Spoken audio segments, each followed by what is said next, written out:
Bonjour, aujourd'hui je vais vous parler d'un problème de couverture des arêtes par des sommets. Le nom anglais c'est le problème du vertex cover. Alors tout d'abord, que veut dire couvrir une arête UV? Eh bien c'est soit sélectionner une de ses extrémités, U par exemple, soit sélectionner l'autre extrémité, soit éventuellement sélectionner les deux extrémités. Voilà, donc c'est sélectionner au moins une extrémité d'une arête. Maintenant, si on place ça dans le contexte d'un graphe G non orienté quelconque, le problème revient à couvrir toutes les arêtes de G par un ensemble de sommets, de G aussi bien sûr. Regardons un exemple, ce graphe-là. Alors tout d'abord, constatons qu'il y a une façon triviale de trouver une couverture, ça va être de sélectionner tous les sommets. Dans le cas du graphe qui est à l'écran, ça revient à faire ça.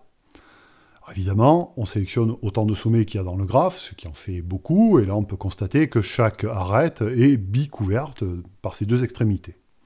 Mais on peut trouver des couvertures plus petites, pour ce graphe en question. Et ce qu'on cherche, ça va être une couverture optimale, celle qui contient le moins de sommets possible. Dans le graphe qui est à gauche, ça revient à sélectionner par exemple ces 3 sommets. Ces 3 sommets constituent bien une couverture, dans la mesure où chaque arête a au moins une de ces deux extrémités entourée de bleu. Par exemple, l'arête AE, qui est la plus à gauche, est couverte par A, alors que l'arête AB, qui est la plus à droite, est couverte par A et B. Voilà, si vous mettez la vidéo sur pause, vous pourrez constater que chaque arête est bien couverte.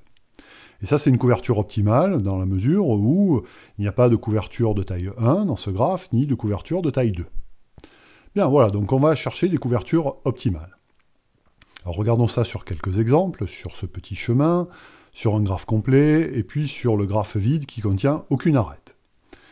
Alors, le graphe qui est à gauche, on peut facilement se persuader qu'il n'y a pas de couverture de taille 1, mais ces deux sommets suffisent à couvrir toutes les arêtes du graphe. Donc c'est bien une couverture optimale.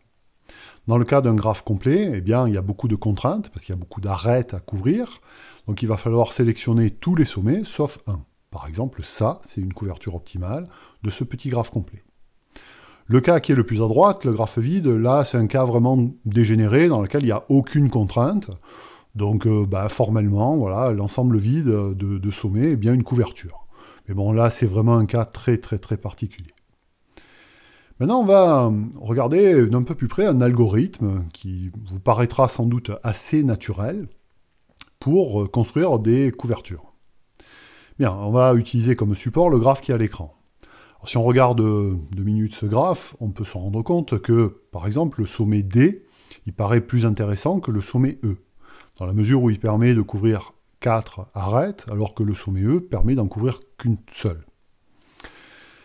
Donc on va appliquer la règle suivante. À chaque étape, on va ajouter un élément dans la couverture et on va ajouter l'élément ou le sommet qui couvre le nombre maximal d'arêtes qui n'ont pas encore été couvertes aux étapes d'avant. Voilà, ça va être la règle de l'algorithme. Alors appliquons cet algorithme dans ce graphe-là, je vais le redessiner, le graphe, et puis donc je cherche le sommet qui couvre le nombre max d'arêtes non encore couvertes. Comme aucune arête n'est couverte, eh bien c'est le sommet qui est de degré max. Ici, c'est D. Voilà, D permet de couvrir cette arête, celle-là, celle-là et celle-là. Donc à droite, vous avez les arêtes non encore couvertes. Donc dans ce graphe-là, on va chercher le sommet qui est de degré max, qui a le plus de voisins. Ici, c'est B, qui permet de couvrir cette arête, celle-là et celle-là. Donc tant qu'il y a au moins une arête dans le graphe de droite, on continue et on applique la même règle. Bon, A et C ne permettent pas de couvrir d'arêtes non encore couvertes, F et E permettent d'en couvrir qu'une seule, et G permet d'en couvrir 2. Donc là, la règle de l'algorithme nous dit de prendre G, qui permet de couvrir cette arête et celle-là. La fin de l'algorithme, puisque toutes les arêtes du graphe de gauche ont été couvertes, ça construit une couverture de taille 3, et on pourrait démontrer ici, on ne va pas le faire, mais que c'est bien une couverture optimale, dans ce cas particulier. Bien, maintenant, la question générale qui se pose, c'est est-ce que cet algorithme est efficace dans le sens où est-ce qu'il construit toujours une couverture optimale? Eh bien, regardons ça dans le cas de ce graphe un petit peu plus compliqué.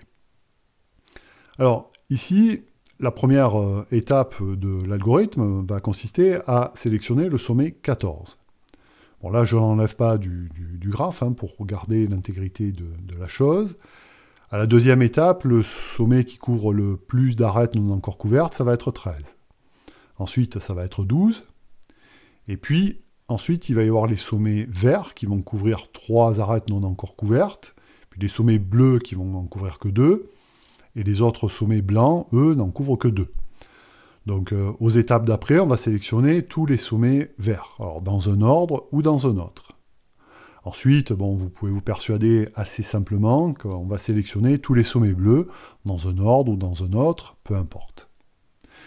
Voilà, donc sur ce graphe particulier, l'algorithme va sélectionner les 8 sommets colorés. Mais si vous regardez le graphe, en fait, il suffit de prendre les 6 sommets blancs qui sont au milieu. Si vous mettez la vidéo sur pause, vous verrez que les 6 sommets blancs qui sont au centre, là, permettent de couvrir toutes les arêtes du graphe. Donc là, déjà, c'est une preuve que cet algorithme ne retourne pas toujours une solution optimale. Mais c'est même plus grave que ça, parce que cette situation-là, ce graphe très particulier, peut être généralisé, et avec une analyse un petit peu plus fine, un petit peu plus détaillée, on peut démontrer que l'algorithme, dans ces familles de graphes, retourne une solution qui est vraiment beaucoup plus grosse que la solution optimale. Voilà, donc ça c'est un petit peu plus technique, je ne vais pas le faire, mais on peut le faire. Donc cet algorithme qui paraissait assez naturel, eh bien en fin de compte, il ne permet pas de retourner il ne permet pas de toujours retourner des solutions optimales, même si parfois il permet de le faire. Alors, quel est le statut du problème du vertex cover? Eh bien, c'est un problème NP complet, ce qui veut dire concrètement qu'à l'heure actuelle, on ne connaît aucun algorithme efficace et général pour construire une couverture optimale. Voilà, d'un point de vue informatique, d'un point de vue algorithmique, on est dans le flou le plus total. Donc, lorsqu'on est face à une situation comme ça, on peut essayer d'étudier des cas particuliers. C'est ce qu'on va faire maintenant. Alors, les cas particuliers, les graphes particuliers sur lesquels on va se pencher, ce sont les graphes bipartis, qui sont composés d'un côté d'un ensemble A de sommets et de l'autre côté d'un ensemble B de sommets.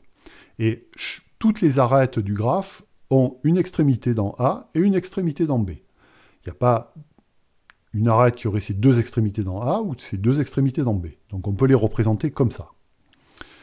Comme ici, les sommets de gauche ne sont que 4 et les sommets de droite sont un petit peu plus nombreux, évidemment, on est tenté de se dire, ben voilà, il suffit de prendre le plus petit des deux ensembles.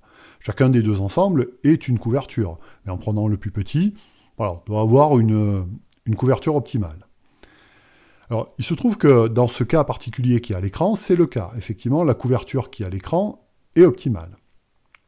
Mais est-ce que c'est toujours le cas ? Regardons un autre exemple, prenons cet ensemble A de sommets, ensemble B de sommets qui sont de même taille, et considérons toutes ces arêtes. Là, donc, notre raisonnement, on reviendrait à sélectionner tous les sommets de A ou tous les sommets de B, c'est-à-dire 5 sommets en tout. Mais le graphe qui est à gauche, on peut le redessiner à droite de cette façon. Le graphe qui est à droite et à gauche, c'est le même, hein, c'est exactement le même, sauf qu'il a été déplié, si vous voulez, à droite. Et bien là, on peut constater facilement qu'en sélectionnant ces deux sommets, on couvre bien toutes les arêtes du graphe. Alors ces deux sommets à gauche se retrouvent là, ici. Et là, 2 sommets suffisent, en fait. Ça, c'est une couverture optimale. Alors qu'avec notre petit raisonnement un peu rapide, on en aurait sélectionné 5. Voilà. Donc c'était une vidéo un petit peu particulière qui, disons, montrait que les idées qui sont un peu spontanées ne sont pas toujours les meilleures. Attention à ça, et en particulier lorsque vous avez affaire à un problème NP complet, un problème difficile. Il est probable que je reparlerai de ce problème du vertex cover, parce qu'il m'amuse pas mal, il y a des choses à dire, mais ça sera plus tard. Voilà, au revoir.